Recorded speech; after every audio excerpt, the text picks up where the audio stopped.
So ito kabayan, kuwanto kabayan na Toyota RAV4. So pagtanggal ng Toyota kabayan, lahat ng Toyota kabayan kailangan tanggalin sa rear ito sa kabayan. Tanggalin mo yung kuwan ito, pinaka lock niya dito sa bracket.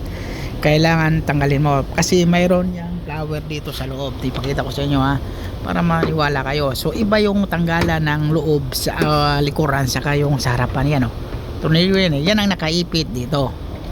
Yan yung sa loob yan. So yan ang nakaipit. So kailangan tanggalin natin yan. Tapos ito pa, itong lock na to, kailangan ilabas mo to. So nakaipit na naman siya. Yan pindutin mo lang, yan ipitin mo, tapos mahila na yan. Tapos yung wiring naman dito, ito may wiring yan So una mong tanggalin itong bracket na to, pangalawa to. So nakaipit lang yan siya. So ipitin mo sa plus screw dito, tapos dito plus screw din para ma-open to siya dito.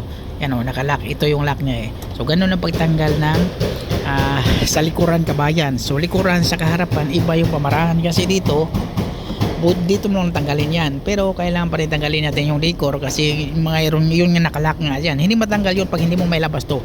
Hindi matatanggal yan. Tapos may wiring din. Hindi matatanggal to pag nakaipit yan. Kailangan iganon mo, i-open mo siya. Okay? So maraming salamat kabayan. Huwag kalimutang follow kabayan, subscribe. Okay? So yun ang tanggal sa kadalasan sa Toyota.